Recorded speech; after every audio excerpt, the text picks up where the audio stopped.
When did you first start thinking about moving to Texas, and what made you finally decide to do it? Because wow, that's a big move.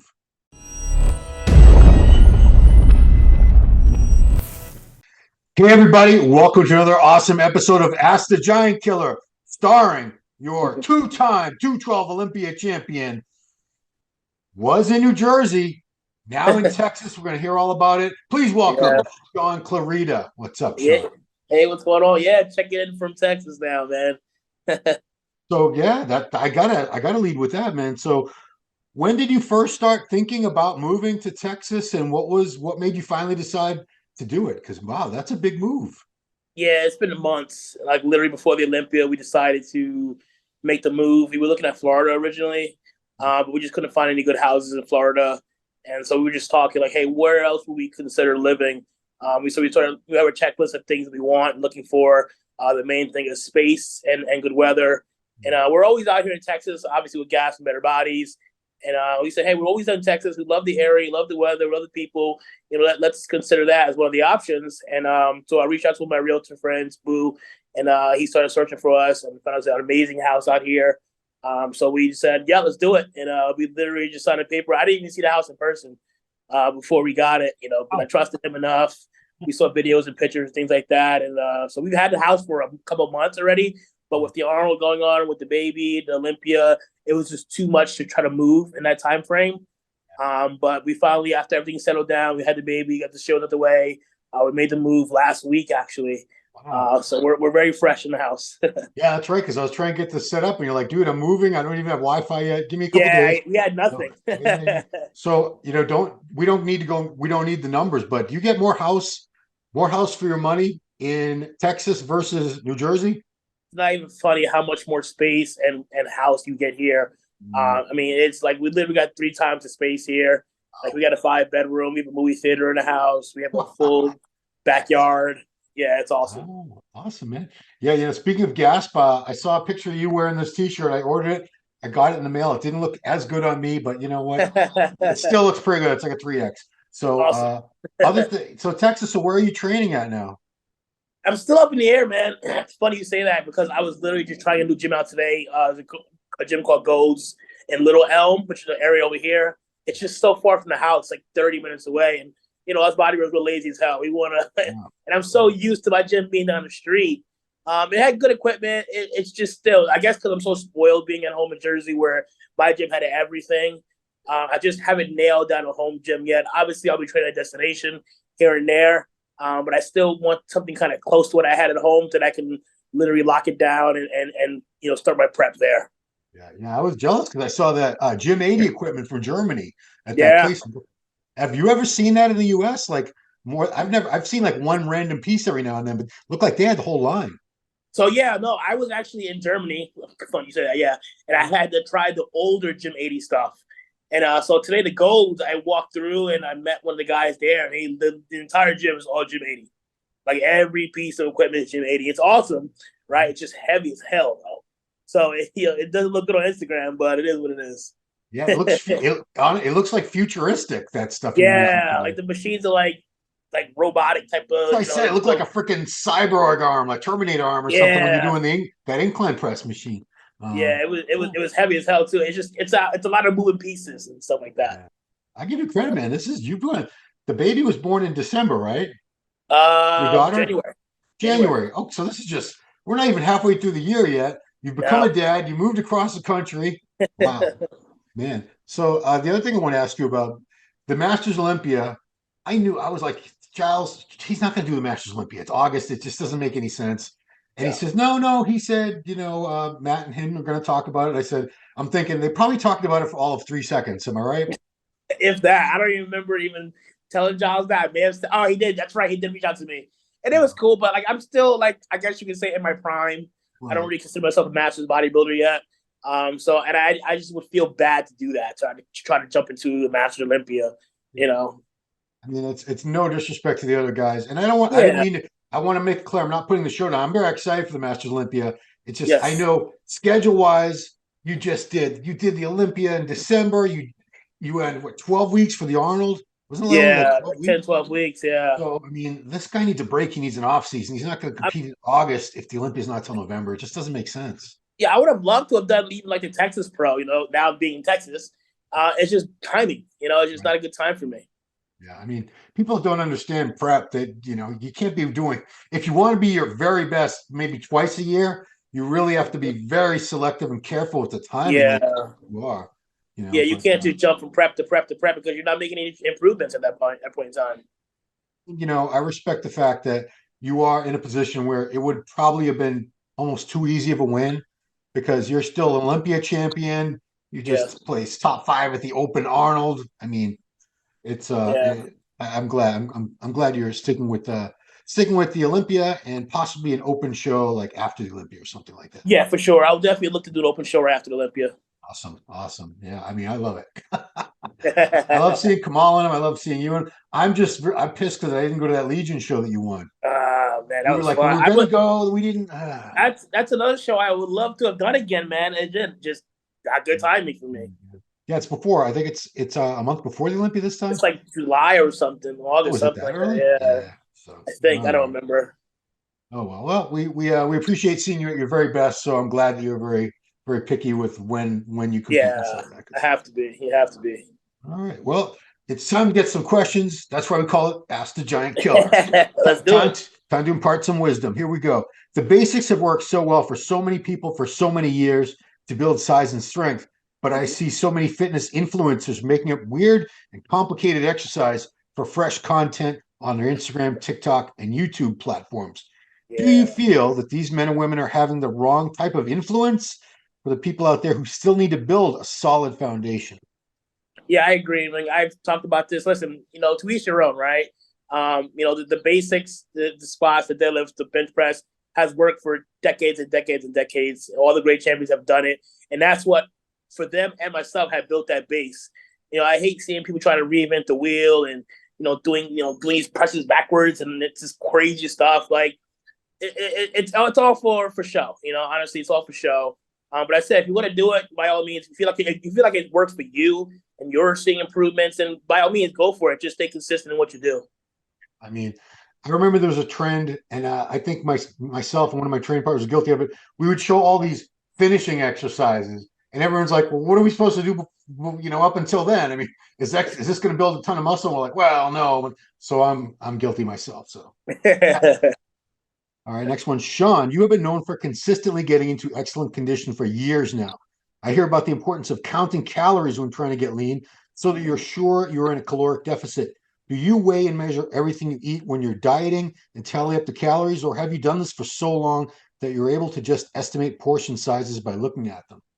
I mean, I don't count calories. Yes, we do weigh our food, like as far as protein, carbs, and fats, things like that. But I'm now having done this almost 20 years. I can literally eyeball everything at this point in time as well. But because I'm so anal and I care about my conditioning, I want to make sure there's no if, ands, or buts. I still wear everything to the T. I remember Jose telling me one time, Jose Raymond, we're talking about, he used to see how little he could eat, how little he could get away with eating toward the very end. Did you ever do Yeah. that, or do you try to maintain a certain amount of food? Honestly, I prefer to eat less when I get close to the show because I feel I know my body very well. The less I eat, the better I personally look. And that's why, for me personally, I love morning shows Mm. because I literally get up, have maybe half, if or maybe a quarter of a meal, and I'm ready to go. Like some guys need to fill out with tons of food. Like I'm the complete opposite. Whereas, like Matt would tell you, the more he sucks me down and gives me less food, less water, the more I pop and the more round, and I'm always like in condition and the core is tight. So yeah, for sure, I'm one of those guys that I prefer to eat less, and just I don't need a ton of food to fill out, honestly. Yeah, and I mean another reason Jose did it was because if he ate more than a very tiny amount of food, he had a very tough time keeping his midsection real small, Exactly. and flat, and Yeah. vacuumed. Because Yep. you got some. I've heard some of these breakfasts these people talk about. I'm like, no wonder you have a gut on stage, dude. You're eating like a dozen whole eggs and five Yeah. stacks of pancakes with butter and syrup. Pancakes. Oof, yeah, good I've luck. heard some crazy things. I've heard people eating like cake Yeah, backstage, and yeah. it's crazy stuff. Pop tarts and all this nuts stuff. Yeah, my buddy was competing in the USA years, the same USA as Craig Titus, and he says, I saw him eat a cinnabon or honey bun or something the size of his head, like an Jesus, hour before he went on. I'm like, wow, that's a lot of pastry right there. that Yeah. could destroy my stomach. Oh, dude, it makes me like sick to the stomach thinking about that much cinnabon. All right, next one. Several people have recommended touch-up training, which I think Don Long came up with that term, Don Long Hmm. years ago. A technique where you add just a few sets for lagging body parts at the end of every workout. Have you ever tried this, and do you think it works? Yeah, I definitely. I mean, honestly, I have tried that. John Meadows, rest in peace, was my coach Mhm. for many years. And for us, hamstrings are one of those areas that he really wanted me to bring up. So he would literally have me do 2 to 3 sets of hamstring curls at the end of my back day. So yeah, no, I definitely believe it's a great thing. I still do like forearms and touch up work at the end of like a back day or an arm day, something like that. But I'm very big on frequency as well. Like for me personally, chest is one of those areas that I really want to bring up. It's always been an issue for me. So I do have 2 chest days. So my main day, which is today, is like my heavy compound day, right? I'm doing more dumbbell work, more free weight, stuff like that. And I'll come back at the end of the week, and I would what John would call it as a pump day, which is more so just machines and cables. A lot lesser rest breaks. It just kind of gives much blood into the muscle in a short amount of time and keep those reps pretty high. So yeah, no, I'm a big advocate in frequency, and for sure, adding sets at the end of a workout would definitely help. Yeah. Yeah, I remember Victor Martinez saying when he says the shoulders weren't always a strong point. Like, yeah, they were, but he says no, they weren't. He would do lateral raises, like 3 sets of laterals at the end of like almost every workout, 3 or 4 Yeah, sets, and it worked. yeah. So, Same thing with yeah, calves. I do calves almost 3 times a week. wow. Even like on a back day, on my leg day, and another day later in the week.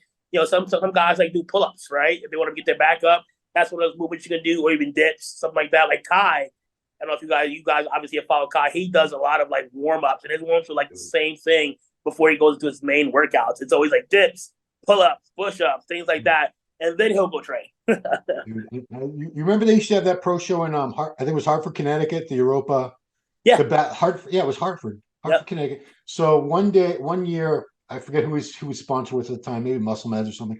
I had to do a workout in the middle of the expo. They had like a little gym area set up Yep. I where the remember that. pros, and I swear to you, 2 hours I was there watching him. He was just warming up.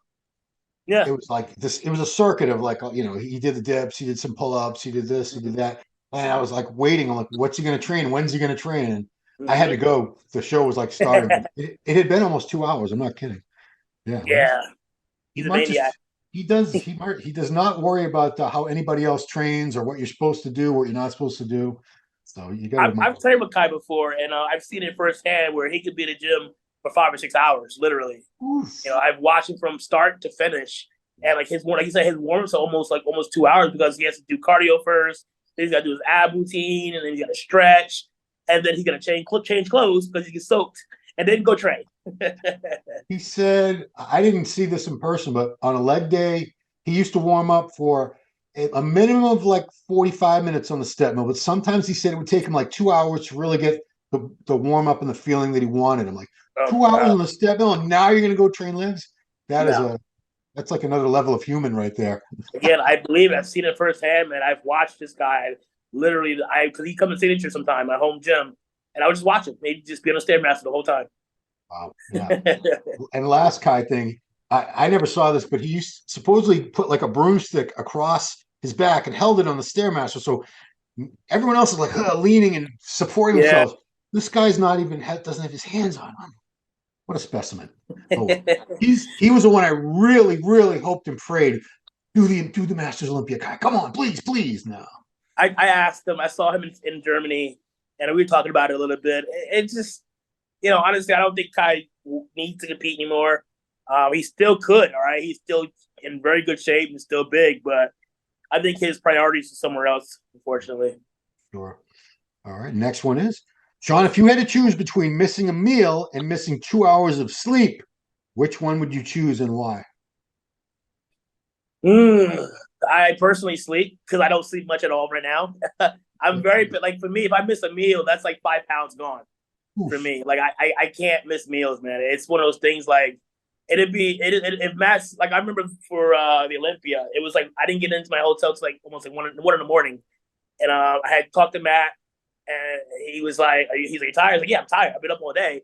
He's like, I still got another meal though. I still got to get another meal in. So I literally had to eat a meal at like 1 a.m. and to just go to sleep after that. So yeah, no, I don't miss meals. I thought you were going to say he told me to wake up at 3:30 and have another meal too. Nah, no. I mean, we've done that before in the past. Yeah. Like for prep, we've literally, Matt would say, have your last meal, set an alarm for 2:30 or 3:30, and go have X, Y, and Z. And I've done it plenty of times. Wow. And you don't have a problem getting back to sleep? No, absolutely not. Absolutely not. You're exhausted. Because the meal isn't as big. Like it's not like a dense meal. Something very small, easy to digest. Digest very well. He just wants me to get it in and then go right to sleep. I'm blessed. If I'm waking up to eat, I'm not going back to sleep for a while. Last one. Oh, I always save the best for last, don't I? All right. Does it bother you to see fake natties, men or women who are clearly using PEDs, to anyone who knows what the enhanced look is, yet claim to be drug-free, or do you shrug it off? You were a legitimate drug-free pro bodybuilder for years yourself. So yeah, I want to hear your opinion. It doesn't. It honestly does not phase me. It doesn't bother me whatsoever. People can claim whatever they want. I personally know what I do in my career. I was, like you said, I competed naturally from 2005 to 2012. I was a WNBF pro, completely natural, drug tested, piss tested, the whole yards.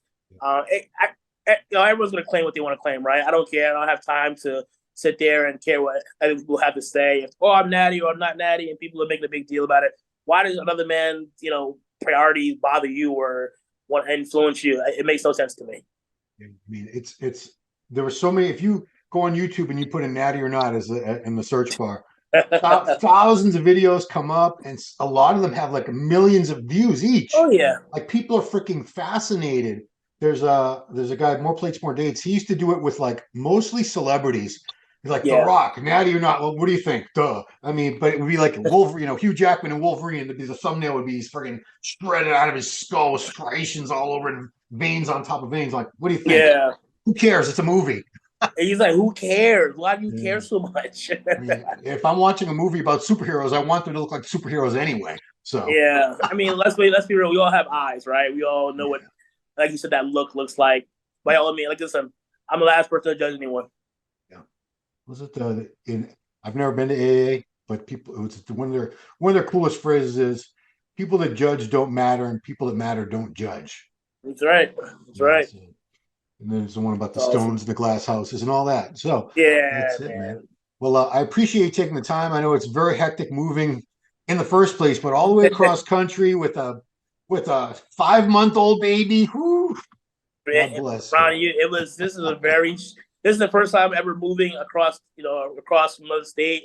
Very stressful, having to deal with getting the car shipped, getting the house, packed up, movers coming to pack the house. We've been staying in hotels for almost 2 weeks. Oof. While our stuff was trapped, while our stuff got here. It's been like chaotic. The house is obviously like maybe halfway done as far as unboxing. We still have more stuff, but in between that, she has to work.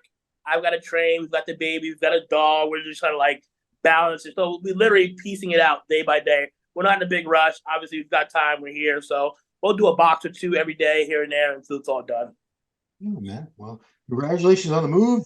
Thank you. The dream of a lot of us in this high rent, high real estate Northeast are envying you and probably thinking, Texas doesn't sound so bad, man. Oh, man, it's not bad. Perfect weather. Waking up every morning, it's like 80 plus. Ooh, okay.